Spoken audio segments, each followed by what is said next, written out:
Hello, everyone. This is Jeffrey Kerr. The 98th Academy Awards are almost here. They'll be taking place this Sunday on March 15th at 7 p.m. Eastern Standard Time and 4 p.m. Pacific Time on ABC. To prepare you all for Hollywood's biggest night, Jack Mahanes and I will be going through 21 out of 24 categories and give some quick predictions for who or what we think will win. So, Jack, are you ready to begin? Ready as always. Good to be back. What better category to start with than the newest one, Best Casting, which is probably the trickiest race to predict this year for various reasons. Critics' Choice rebranded their Ensemble Award as Best Casting and Ensemble, which ended up going to Sinners. BAFTA, which has been awarding casting directors since 2019, went to I Swear, which isn't eligible at this year's Oscars. And as Cody Derricks of Next Best Picture has especially observed, all but one of their winners also went hand in hand with an acting prize. And as of now, that remains to be seen whether or not it will also apply to the American Academy. And during NBP's Final Predictions podcast, Matt Neglia mentioned from his conversations with voters that the key thing they looked for was the cast in this category was the casting of each secondary character. And given the recent SAG Ensemble win for Sinners, coupled with it potentially also taking at least one acting prize, that's what I'm settling on. How about you? Me too. And I think that given that this is the first year that this category is being a category for the Oscars, I think that I do think that there might be a correlation between SAG Ensemble and this category. But we really don't have really anything to go off of aside from, I think in the past we would probably look to the BAFTAs, but given that they went with I Swear, that kind of, throws a little bit of a wrench in the works, to put it mildly. But I do think Sinners will win this one. Yes, although if one battle after another beats it, well, that could be a sign of things to come. Yes, and I do think one battle after another is definitely in the running to take it. Like I don't think this is a done deal by any means, but it does seem like everyone's kind of had Sinners out front all season for this category, and I don't really have an argument against Sinners potentially losing this. So I think this just seems like a fairly safe bet. Yes. And for Best Cinematography, early on this season, many were betting on Sinners to win this, especially given, in part, the history making narrative for Autumn Durald Arcapa to become the very first female winner in this category. Yet that narrative never took off. Critics' Choice went to Train Dreams, and meanwhile, one battle after another took home prizes from the American Society of Cinematographers, British Society of Cinematographers, and BAFTA, and therefore we should, well, at least I'm expecting Michael Bauman to take this, especially for shooting that film on VistaVision. Absolutely, and the fact that it swept all three industry cinematography awards, it won all three. There was no split. I know Train Dreams won Critics' Choice, but that's not the industry. So Mhm. I now I like I when it won BAFTA, I was like, okay, like it, and now has the edge. Now I think it's an absolute lock. I think that One Battle After Another is absolutely going to take this one. Yes, so moving on to Best Costume Design, one of the least complicated below the line races this year, with wins from Critics' Choice, Costume Designers Guild, and BAFTA. Kate Hawley pretty much has this in the bag for her stunning work on Frankenstein. It's done. Let's move on. Okay, now best film editing. When F1 won this category at Critics' Choice, many predictors started to keep an eye on it as a potential winner here, but then it started to lose steam as the season went on. The ACETI Award for Drama went to Sinners, while their comedy category went to one battle after another. And at BAFTA, which, like the Oscars, is voted on by entire membership, most of whom aren't as intimately familiar with the craft of editing, the latter prevailed, and given how the Academy has as of late gotten more consistent with awarding the Best Picture champ in this category, I'm settling on Andy Jurgensen for one battle after another. Yes, I was waiting on BAFTA to see what they would do because I think that there was a compelling argument to be made for F1 to win, especially given that Ford versus Ferrari won this category a few years ago. I think that, and it's, like Ford versus Ferrari, this is a race car movie, and it relies on a lot of the quick editing that happens, during those race car racing sequences. But yeah, but when One Battle took this at BAFTA, that was all I needed to know. And I think Ann Thompson mentioned in her final prediction segment that the the big climax of One Battle After Another, on the hills, like that's why it's going to win this category. Well, yes. And for Best Makeup and Hairstyling, Frankenstein has already won accolades in this category from the Critics' Choice Makeup and Hairstylists Guild and BAFTA Awards. It's pretty much a near lock for the Oscar. Sinners may have beaten it in a couple other categories at Makeup and Hairstylist Guilds, but with the entire Academy voting, they're more likely to be wowed by the work in the former. Definitely, definitely. Especially with the makeup job that they do on Jacob Elordi, I think that that's just too much of an accomplishment in makeup and hairstyling as well. Now, Frankenstein is definitely this will be, I think, a fairly easy one for Frankenstein. Alright, for Best Original Score, here's an Oscar sinners will definitely be taking home. Ludwig Göransson has not only managed to win the Critics' Choice Golden Globe and BAFTA in this category, but also a Grammy, and as it's looking likely for him to win his third Oscar in 7 years after having previously triumphed for Black Panther in 2018 and Oppenheimer in 2023, he's pretty much cementing himself as the most prolific film composer of his generation. And he has his musical works registered with BMI, which Yeah. is the company that I work for. And yeah, I mean, I know a lot of people thought, given that this is, going to be was looking to be a big, one battle after another night, that people were wondering if this could finally be the time for Johnny Greenwood. But, even in places where one battle after another did absolutely amazing, it's never caught on in this category. So yeah, no, the nomination, I think is, the prize for Johnny Greenwood once again. But yeah, he has his works registered with ASCAP, which is the second largest performing rights organization. So obviously, like I would judge on like who actually gave the better score, but it's good for BMI that we're getting another Oscar winning score as part of our repertoire.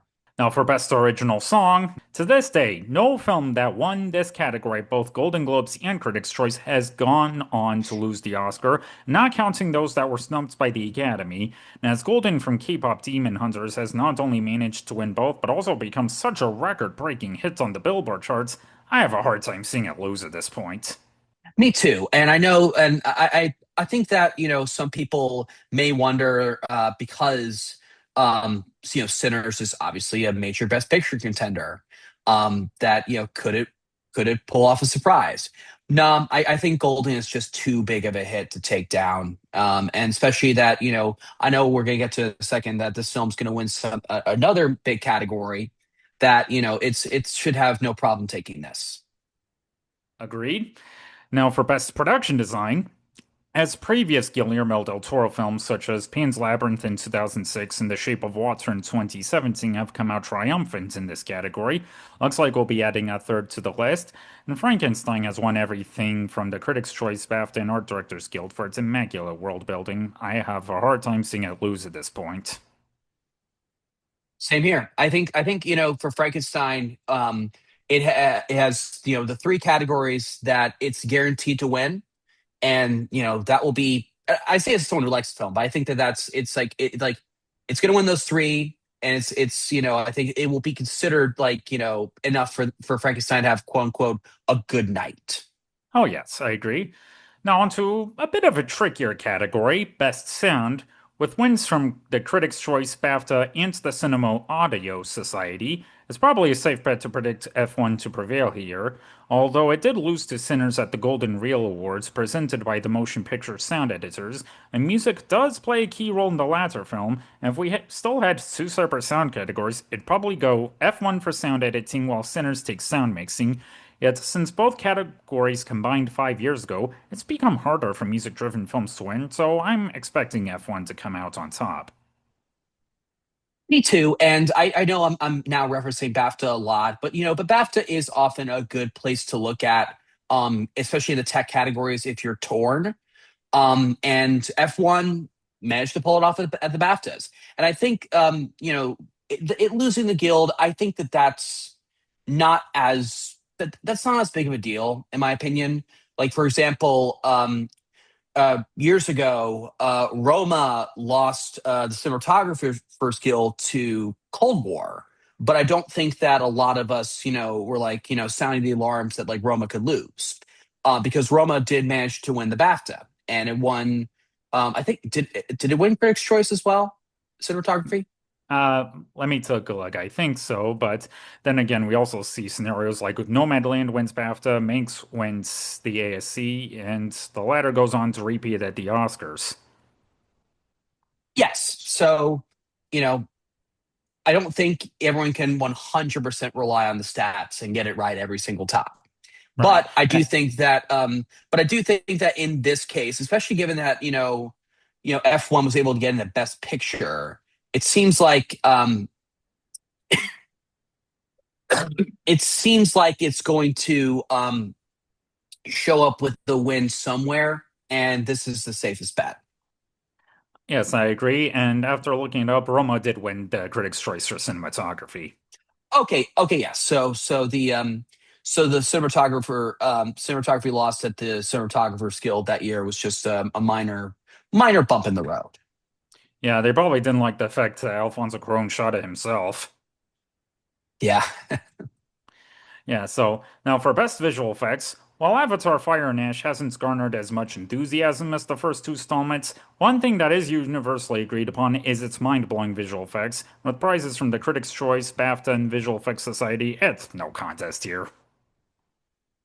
Not at all. And I think it's won everything. I mean, it's a James Cameron blockbuster. So you can bet the farm that it's going to be winning this. Yes. Now for Best Animated Feature Film, with wins from the Critics' Choice, Golden Globes, and Producers Guild of America, there's no stopping the biggest Netflix movie in the world. Zootopia 2 may have won this category BAFTA, but K-pop Demon Hunters wasn't eligible there, so expect the latter to take it in a cakewalk.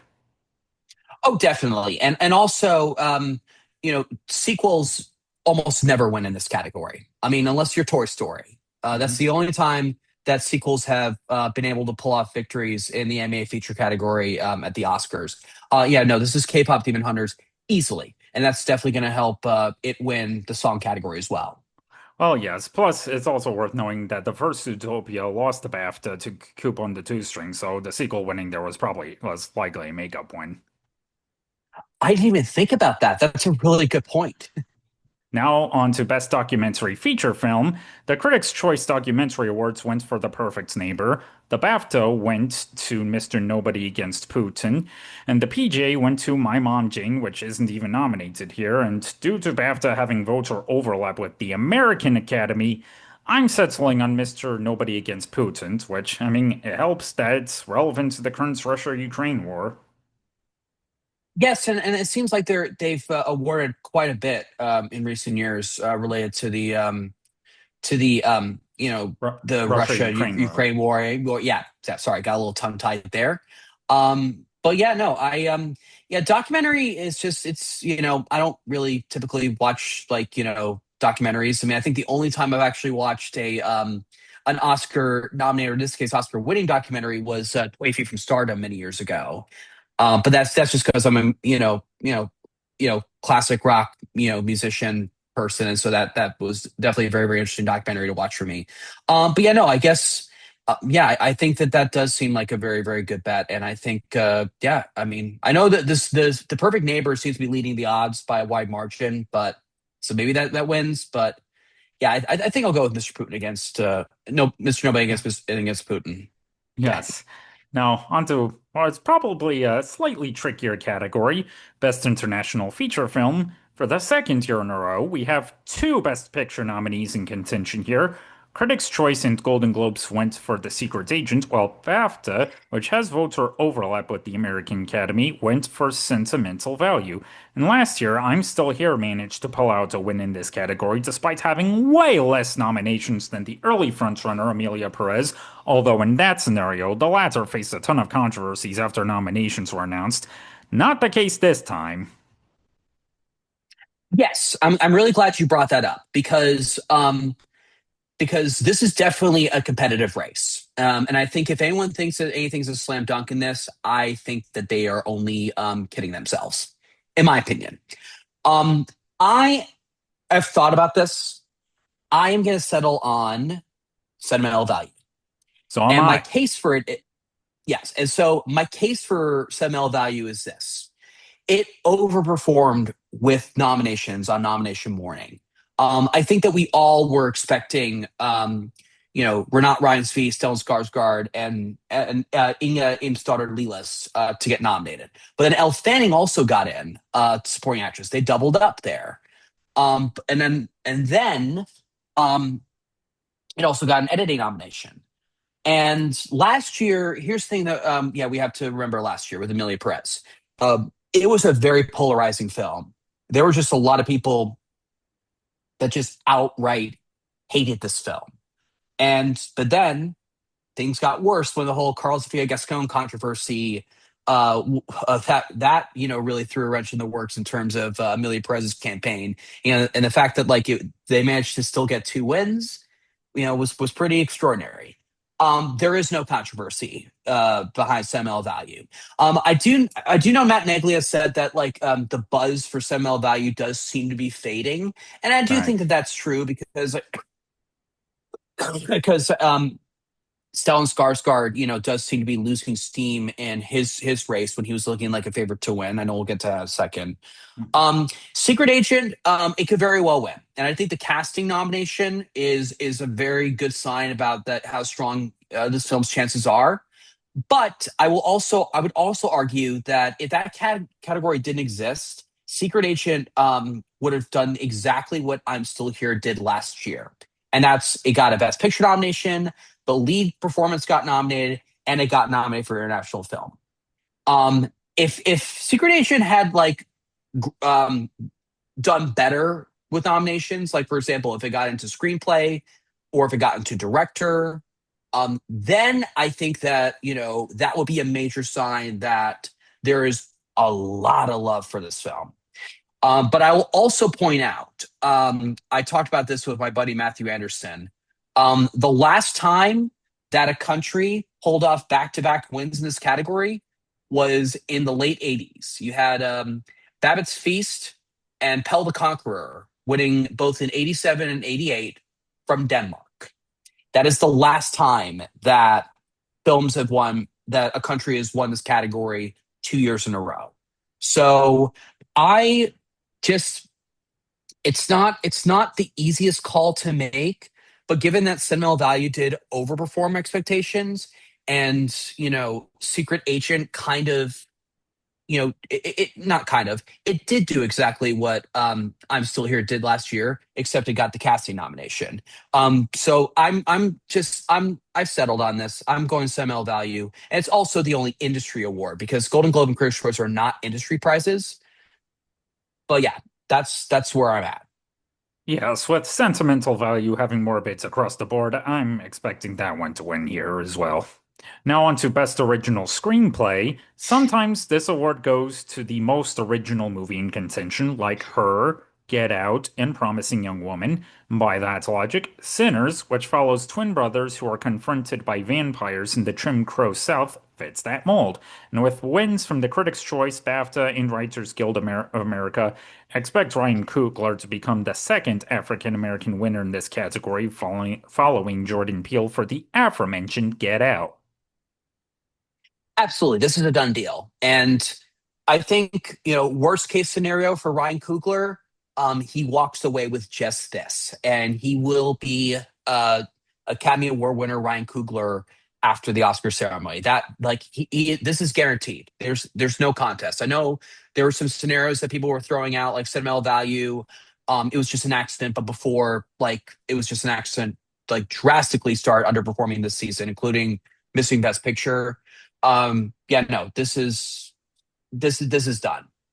Yeah, not unless the recently started U.S.-Israel-Iran war has any effect during final voting, but I don't see it. Nope, definitely not. Yeah. So for Best Adapted Screenplay, As legendary filmmaker, Paul Thomas Anderson now has 14 Oscar nominations. This should get him his very first win, and at this point, one battle after another has become the most awarded adapted screenplay contender since The Social Network 15 years ago. With wins from Critics' Choice, Golden Globes, BAFTA, and WGA, it's PTA's to lose. It's absolutely PTA's to lose. And the other thing I would mention is that this film fits the mold of like the film with the twists and turns, the one that keeps you on the edge of your seat. And I know that this category sometimes has been tied with like the film festival crowd pleaser. So I remember that there were some people who were speculating that this could be Chloe Zhao's consolation prize, given PTA is going to win or likely going to win something else we're going to talk about a little bit later. But that just never came to be.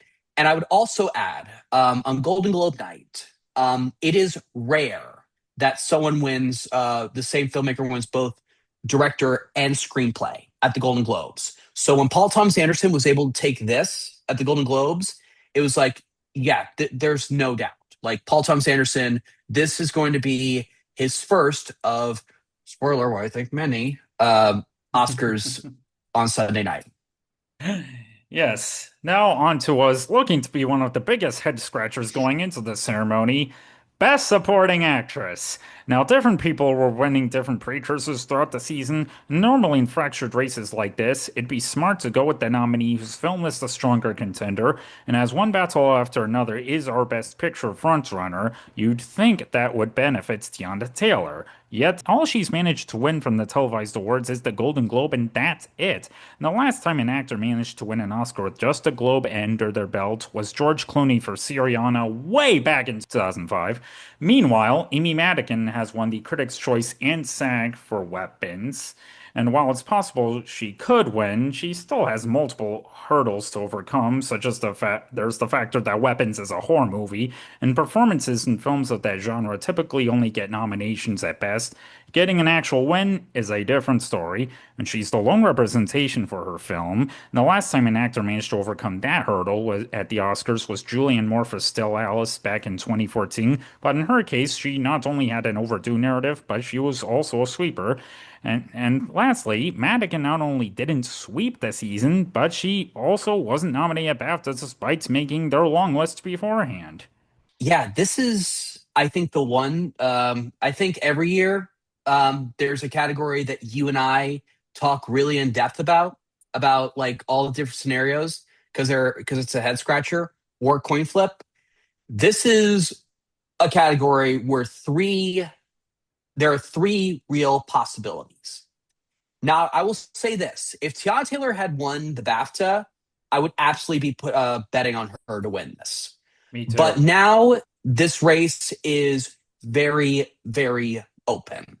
And I don't think in this one you can rely on the stronger film, theory because there are not two people in this race. There are three people who could realistically win this because William Saku won the BAFTA. I've been wrestling with this all week, and I'm gonna give you what I have now. But when we do our recap episode, I will tell you if I made the switch. But I'm just gonna lay out the different scenarios. I'm gonna make the case for each three.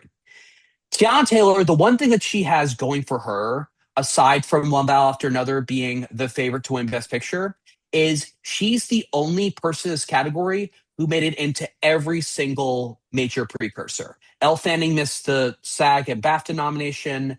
Ingna Imstarter Leelis missed SAG. Amy Madigan missed BAFTA, and William Saku missed the Golden Globe. You can make the case for Taylor that because she hit everywhere, she could eke it out. The case for Wumi Musaku is if you want to believe in the BAFTA and SAG split, that the person, the stronger film, prevailed. Although that was not the case if we're going off of nomination total and also like who was up for Best Picture. That was not the case for Viola Davis for The Help or Austin Butler for Elvis. And I don't know if like the passion is there for Wimisaku. My friend Tar Khan, we were texting about this 2 nights ago, and he kind of compared Wimisaku to Barry Keoghan, winning it for Barry. Like not winning a whole lot throughout the season, but managed to win on like very, very friendly, like very on like a friendly home turf scenario. I mean, Barry's Irish; he's not British, but still, like Well, Banshee would he's be a very, very bad friendly film. well, yeah, he's a citizen of the UK. Yes. Um, Now for Amy Madigan, I have been very, very tempted to switch to her. And this is where I'm at right now. Head and stats are saying Masaku, gut feeling, and what I've been hearing from both Tarek as well as what Matt Neglia said on a recent Twitter space I listened to are saying Madigan. And I actually think the fact that Tiana Taylor is still very much a factor in in this race, I think that takes away from William Masaku. You have two people who, you know, they're the supporting roles in the top two contenders for Best Picture. They're both going for the same, voting block of the Academy, and that is enough for Amy Madigan, who won SAG and need and was able to give that speech, and that film was a major, major hit when it came out, and it's not nearly as divisive as The Substance. That may be enough for her to defy the stats and pull this off. It may be enough for us to have um, a stats defying win. And and just to elaborate on what I was saying earlier about like what I was hearing with Tarek and then what Matt Negley was saying. So Tarek told me before that article was published on Gold Derby that with SAG, different voting block, but still the same thing, but still like it's relevant to this.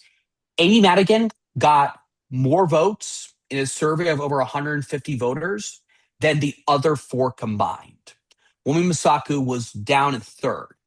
And the fact that Sinners had the night that it had at SAG and Wumi Masaku was not a part of that, that's not something that I think you can dismiss. For people predicting Wumi Masaku, I don't think that that's something to dismiss. But now, you're right. The genre, the fact that Amy Madigan missed BAFTA, she's the lone nominee of the film, major red flag. However, the fact that this race is fairly open and it's split across the board, you kind of have to look at passion. And something that Matt Neglia said that I was very, very surprised about when he said this in the Twitter space. I don't know if you were part of the Twitter, you listened I to the was Twitter not. space that he did. Okay, you didn't. I did. And someone asked about supporting actress. And Matt Nicholas said something very, very interesting. She is getting votes from both the older guard and the younger voters.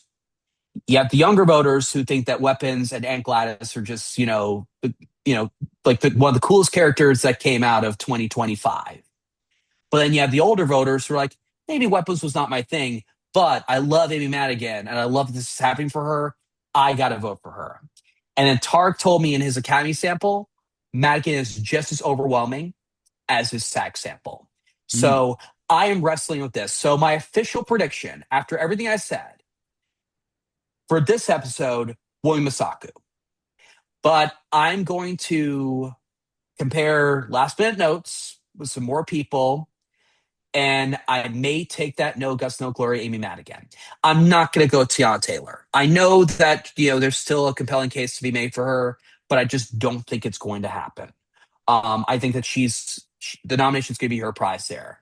But I know I kind of rambled, but that's just kind of I'm wrestling with it so much. But I don't know, Jeffrey, what do you think?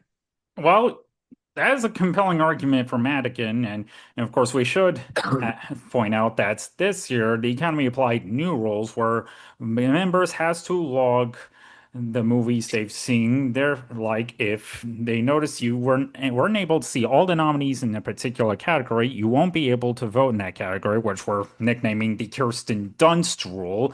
And several anonymous ballots have mentioned that they've abstained from voting in certain categories because they weren't unable to see all the nominees. So if all Academy members mentioned that they saw weapons, well, that could help Madigan out, as she won't have the disadvantage of not enough Academy members seeing her movie. Definitely. And so this is this could be now. I know she didn't win the Golden Globe, and I think if she won the Golden Globe, I think that a lot of people would be feeling a little bit more sure about this, and I think that a lot of people will be comparing her BAFTA snub to Regina King missing BAFTA when Beale Street still got some bits over there. Regina King's SAG snub was because of the screener issue. We Mhm. now we know that, but the BAFTA one I don't think was a fluke. That was a legitimate stub, but she still won. So I think, this is so yeah, final thing I'm gonna say about this and why while I'm saying William Saku for now, I may make that lead to Amy Madigan is because I think in a two-way race, you can apply the stronger film rule. In a three-way race, you may have to start looking at other factors. And now, some may attribute Wunmi Masaku's win at BAFTA to her being a Brit, while that group has still correctly forecasted upsets before, which includes other Brits like Tilda Swinton, Michael Clayton, who was the only televised winner in that category that year who was in a Best Picture nominee, Mark Rylance in Bridge of Spies, who also managed to take down the presumed frontrunner, whose film had no other nominations, Sylvester Stallone in Creed, and Anthony Hopkins in The Father. And between the two industry precursor winners this year, I give the edge to Masako, but man, you could easily be convinced to settle on Madigan. Yeah, I'm gonna think about this one more time. Tarek did say he'd be glad to have a phone call with me. Before the ceremony. This is the one category I'm just gonna be like, okay, Tark, I really want to go there because the one thing that I'm never ever gonna do is go with my heart. I'm never gonna go with my heart because I just think that if you're just going with your heart, you're not looking at this from an objective standpoint. I am. I personally would vote for Amy Madigan personally, even though I think that there are some other really good options in this category who would make some good winners, especially Tiana Taylor or Ignat Im's daughter Lilas, who is the domination is just her prize. I mean, I thought Woman Misako was good, but I wouldn't put her in the winning conversation myself. But yeah, no, this is tough, and I think that I will not blame Tarek if I go there and I get it wrong because I think that every now and then you got to make a no guts no glory prediction, Well, and yeah, I've been very very surprised about what I've been hearing from Tarek and what Matt Neglia said about Amy Madigan because I thought that this would be a turnoff. Um, and final thing I'll say about this, I know we talked about this category a lot for quite a while now. Um, Final thing I'm gonna say is if people are for people that bring up Demi Moore last year, Demi Moore did not have the best reputation as an actress before The Substance. Has a long Razzie history. That's not Amy Madigan. Amy Madigan, I think, is undoubtedly more liked and more seen as a big dramatic talent. So I think that that's the difference between Demi Moore last year and Amy Madigan this year. well, and it'd also be something if between Madigan and her husband Ed Harris, that she'd be the one to win an Oscar first. That would be crazy. It's kind of like how Laura Dern after became the first person in her family to win the Oscar when her father Bruce Dern couldn't do it. That's what I'm gonna say. Masako for now, but I will reveal on the episode on the recap episode if I made the switch. Yes, and if Madigan loses, you might as well consider this to be the final nail in the coffin, predicting the lone acting nominee who didn't sweep the season to win the Oscar. Yes. Now, for Best Supporting Actor, For a while, it looked like this category is going to be a head scratcher too. I mean, Jacob Elordi pulled off a surprise win at Critics' Choice for Frankenstein. Stellan Skarsgård prevailed at the Golden Globes for Sentimental Value. The latter wasn't nominated at BAFTA, where Sean Penn won in his absence for one battle after another. Then Penn managed to repeat at SAG, which helped make things a little easier. And as villains do have a great track record of winning this category, coupled with one battle after another status in the race, I think both actors give him the edge to win a third Oscar. Yes, and I think that the BAFTA win was really a big deal. I know that he had never won, but the fact that he was able to be a part of the big night that one battle after another had at BAFTA, I think was a big deal. And then SAG, the fact that he won that's both industry prizes. He, I think he's got this. I think that And really, honestly, I think that the nail in the coffin for Stellan Skarsgård was him not winning BAFTA. He needed that win because I know, yeah, he was touted as the front runner. I correctly predicted him for the Golden Globe because I started to think by Christmas time that he was going to emerge as the front runner, and that looked likely for a bit. But then when he lost to BAFTA, I think he just lost all the steam to win. I know some people are predicting Delroy Lindo to win. That's a pipe dream. Come on, like you just maybe if Benicio del Toro won SAG, then we could be talking about a real Marcia Gay Harden situation. But the fact that Sean Penn won both, I think that anyone who's not predicting him is just overthinking this. And for people who are like, oh, like they're not going to give him a third Oscar. Well, they did for Francis McDormand for Nomadland. Yes, and as Um, Joyce keeps arguing, voters just don't think like that. They're only voting for what they liked most. Definitely. And my only hesitation was Sean Penn at the very beginning of the season. Not that it's not a fantastic performance, it is. I just thought that people would not want to give him a third, given how much, he's trashed the Academy. Like I remember the Coda year, he said something like, if you guys don't talk about Ukraine, I will melt my Oscars live on camera. And he actually gave one of his Oscars to President Zelensky. Um, so there's that. And but yeah, no, I think that this is probably the acting category I'm the second most confident about. Yes, and I should correct myself from earlier. I mentioned that I alluded to Skarsgård not getting nominated at BAFTA when it was actually SAG. He was not nominated at SAG, so I had to correct myself there. Oh yeah. While not impossible, Delroy Lindo could pull off a big shocker of win like Marcia Gay Harden did. I wouldn't count on it.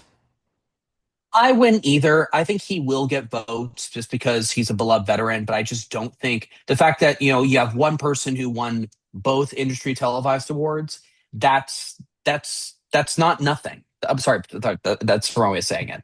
No, that kind of seals the deal. And I think the thing I can compare it to is supporting actress 2005 when Virginia Madsen won the Critics' Choice, Natalie Portman won the Golden Globe, but Kate Blanchett won both SAG and BAFTA, and that sealed it for her. This is kind of the same situation where we had someone win at Critics' Choice, someone else win at the Golden Globe, but then one person won both SAG and BAFTA, and then that kind of wrapped up that race. Plus, Penn not campaigning at all this season. In fact, he didn't show up at any of the precursors at all except for Golden Globes. And no, that hasn't derailed his chances at all. Nope. I hope he shows up because I would be very interested to see what his speech is like because he has been very very good at giving speeches in the past. I mean, especially thought his Oscar speech when he won for Milk was especially terrific. Oh, yes. Now, on to an easier category. For the first time since 2019, Best Actress saw a sweeper throughout the whole season, and that year it was Renee Zellweger and Judy, and this year it's one of her co-stars from that same film, Jessie Buckley in Hamnet. Yes, this is probably you could even argue the biggest lock of the entire night. I Rose Byrne, did win the comedy musical Golden Globe, but she wasn't competing against Jessie Buckley. And I know that there was a lot of talk at the beginning of the season of her giving Jessie Buckley a run for her money. maybe somewhere like SAG possibly, but that just never came to fruition. Jesse Buckley just won absolutely everything. Hamnet's not going to win anything else. This is the one place where they're going to give it a win, and it will be a very, very, very well deserved win. Oh, yes. I mean, with wins everywhere from Critics' Choice, Golden Globes, BAFTA, and SAG, it's pretty much Buckley's to lose at this point. And lucky for the king of all Best Actress predictors, next Best Picture's Josh Parham, who won't have to worry about getting it right this year. Nope. He gets a year off. Now on to Best Actor. Last year, Adrian Brody gave what became the longest acceptance speech in Oscar history when he won this category for The Brutalist. It lasted about 5.5 minutes, which might as well be just as long as our discussion of this year's race will be. Yeah, Yeah, definitely. so early on this season, it looked like the third time was going to be the charm for Timothy Chalamet. He managed to win the Critics' Choice and Golden Globe in Comedy Musical Actor from Marty Supreme, although at BAFTA, they went for Robert Aramayo for I Swear, who wasn't eligible for this year's Oscars. Yet at SAG, they went for Michael B. Jordan in Sinners. And not to mention that Wagner Moura, who only managed to win the Best Drama Actor Globe for The Secret Agent, has really been on the campaign trail throughout the season. And Chalamet, having just turned 30, Academy members by and large likely still see him as this kid, and he'll have plenty of more opportunities to win someday, just as long as he doesn't do any more off-putting campaigns. Yeah. I wasn't looking forward to talking about this category because I was really like, this is Chalamet's year because Timothy Chalamet, Maury Supreme was my favorite performance of 2025. I really thought he was absolutely terrific in that film. And I've been a fan of his. I've always liked him. Like, I thought he was great in Calling by Your Name, great and Beautiful Boy. But when Dune came out, that's when I became a diehard fan of his. Um, but yeah, I mean, so Chalamet has a Critics' Choice in the Golden Globe, but that was ages ago. That was back in early January. There's been a lot of time for things to shift. And I think the fact that I think the one red flag was that he lost the BAFTA, even though it was to someone not nominated at the Oscars. But that was just a sign that he was just not undeniable. But then he was widely predicted to win SAG, and I think that if he had won SAG, I don't think that we would be questioning this race. I mean, would you agree? Like BAFTA was an anomaly. It Hmm. was a fluke. But then he didn't win. It Hmm. went to the person that Tark told me was second, but was starting to catch up towards the end in his polling, Michael B. Jordan. And let's look at what Michael B. Jordan has going for him. He's in a top two contender for Best Picture. That film has a lot of support across the board. It's not just actors voting; it's also, you know, the other technical branches as well. Now, the one thing that people have pointed out about Michael B. Jordan is that no person has won the Oscar in this category with SAG only. But also, Timothy Chalamet would be the first person since Sean Penn to win with Golden Globe, Critics' Choice, but not SAG and BAFTA. For Mystic River, we should I add. So, yeah, Mystic River, yes. Yeah, I forgot to mention the film. But then I think we should at least talk about Wagner Moura. Um, if he is a wild card and the Academy is becoming increasingly international, originally I thought he had absolutely no chance because I thought that Timothy Chalamet was just going to steamroll, that he was going to sweep. But now that this race is now fractured, I don't think he is out of the realm of possibility.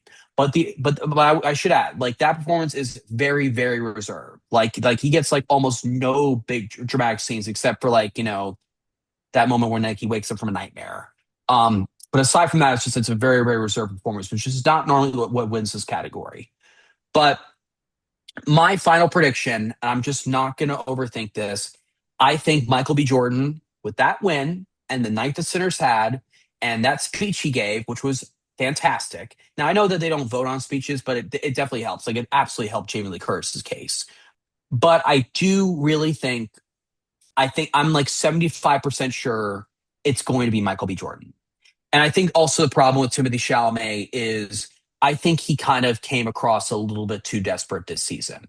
There's a fine line with campaigning that you kind of have to walk where you can be out there, you can make it clear that you would love to receive this honor, but you can't come across too thirsty. And who else was like this? I don't think he would have had a chance anyway, given that it was the Oppenheimer machine that year. But that definitely did not help Bradley Cooper at all when he was campaigning for Maestro.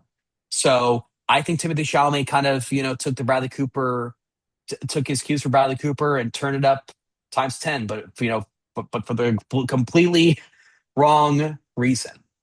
So Mm. I'm just not. I'm just. I think that I think Michael B. Jordan's going to win. I think Black Mora's possibility. It would be so crazy if after all these ups and downs, Chalamet still ekes it out. But also, I'm going to add that both um, Toya Ruiz and Denton Davidson told me the night of SAG. This was before the Gold Rebounds released that Chris Beecham was finding that a lot of Academy members were turned off by Chalamet's campaign. They said that they felt it made him look too arrogant, and that was a turnoff for them. It's kind of, and if I had to compare it to anything, it's kind of reminding me of like what I know about Sally Kirkland when she was campaigning for Anna, and people thought she came off way too thirsty for the win. So yeah, final prediction: Michael B. Jordan. Yes, I'm settling on Jordan as well. I mean, it especially helps to end Sinners. He gives two performances for the price of one by playing twins. Absolutely. I know, that playing twins is or playing doubles is not, it's not not really always a winning ticket. I mean, Nicolas Cage played two roles in adaptation. He didn't win. Meryl Streep played two roles in The French Lieutenant's Woman. She didn't win. But I do think in this case, I think more than the playing two roles, I think more than anything, he's just helped by how strong Sinners is. Oh yes, and plus Mora have Wagner Mora having no nominations from SAG nor BAFTA probably isn't going to help him. I have him in third at best. Yeah, I mean, I think Wagamor's in the top three.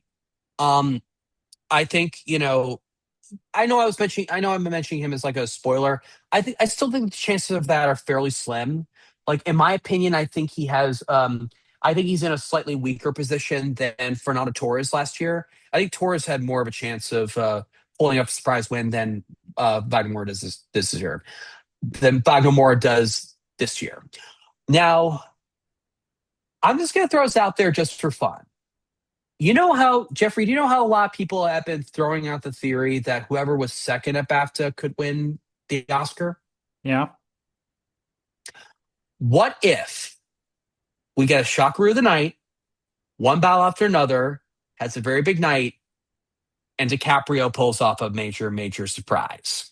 That would be even more evidence to never bet against a performance in the stronger film ever again. Yeah. I will say if DiCaprio had won BAFTA, I would be predicting him. And then Ethan Hawke, sorry, no chance. That's the only person in this category where I would say zero chance of winning. Oh yeah, he easily would have won this category 20 years ago. Yeah, probably.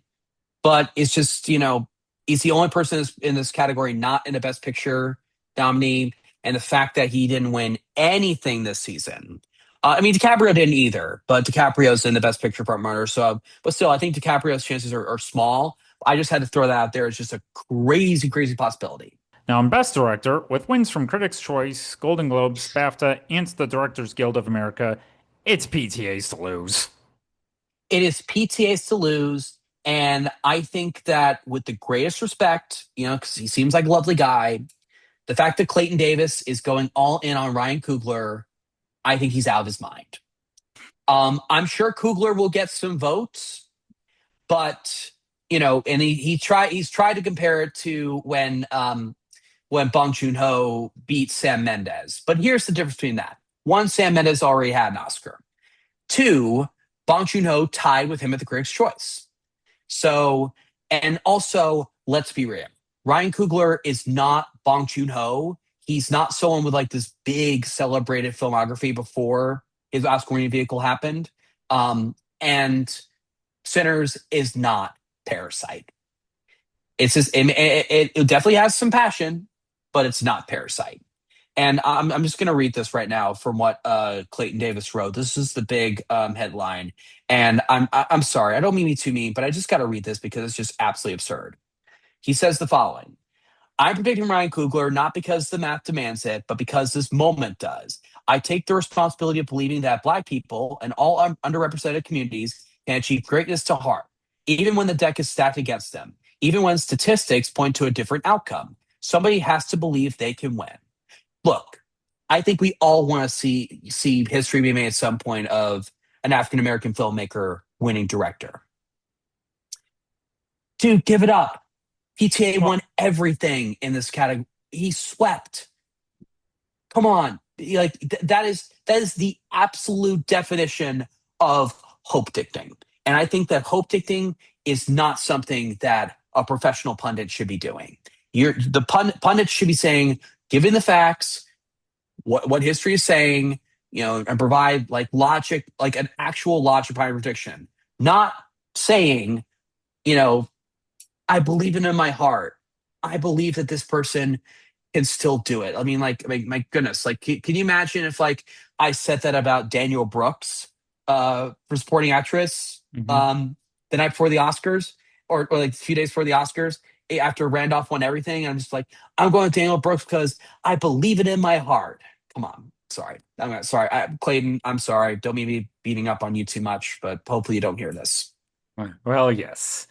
And not to mention that my most recent piece from for Gold Derby actually dig into how PTA is likely to become the latest filmmaker to win the trifecta of screenplay, director, and picture for one battle or another. And I'm not betting against that. Neither am I. Yeah, so I guess that segues into the best picture. One battle after another has been the frontrunner since its release back in September, and throughout the season, it has pretty much triumphed in one Best Picture prize after another. Yes, and I'm going to point out a couple differences between people trying to call an upset for Sinners.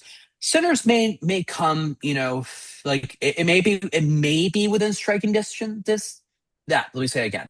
It may be within striking distance.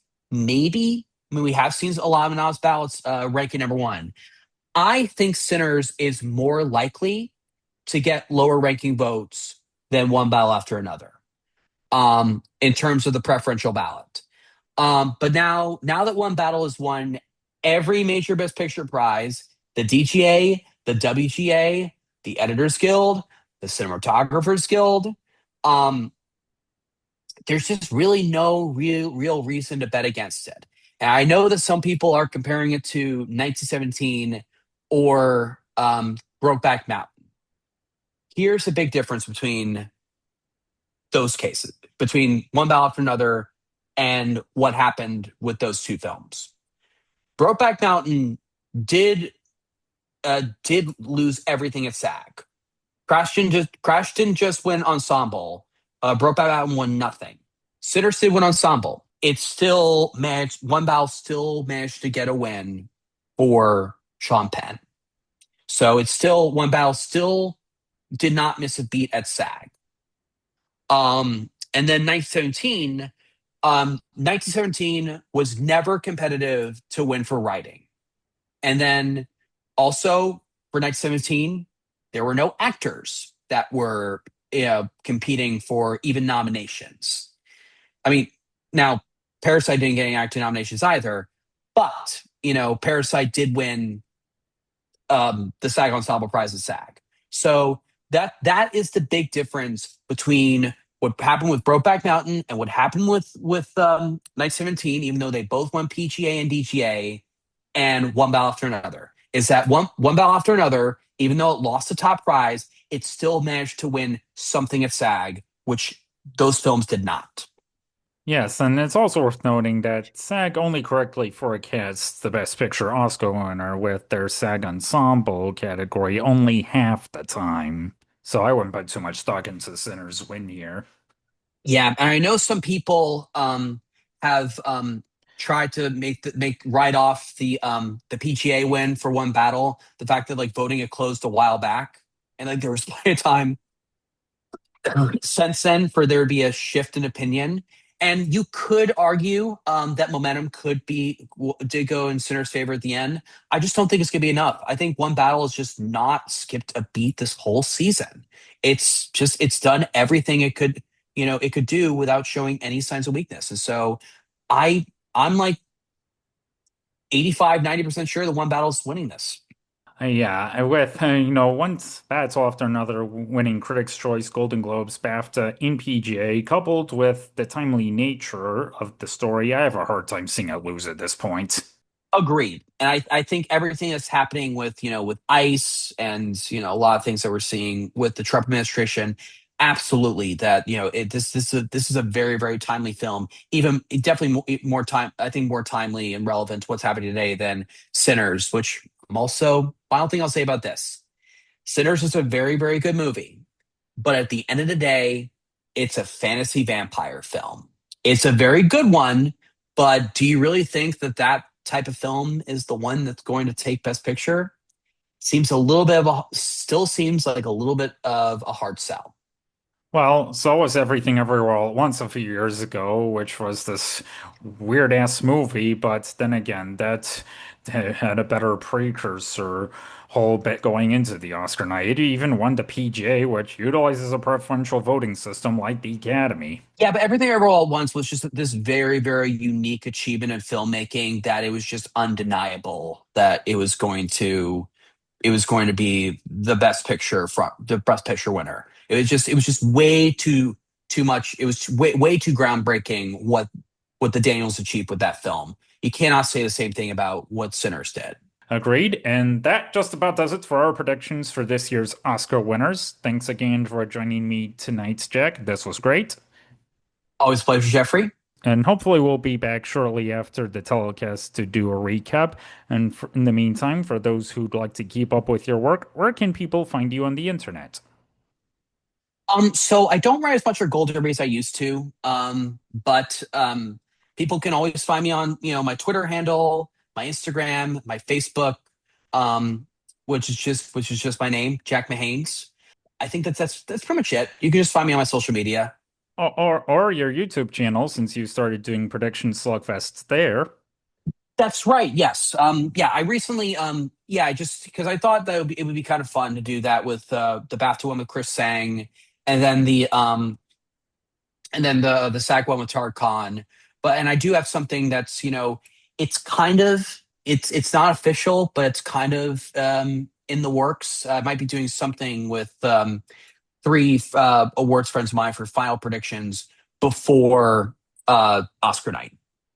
All right, so to those watching, hopefully we did the best we could with helping you all out with your Oscar pool, and good luck to everyone with their predictions.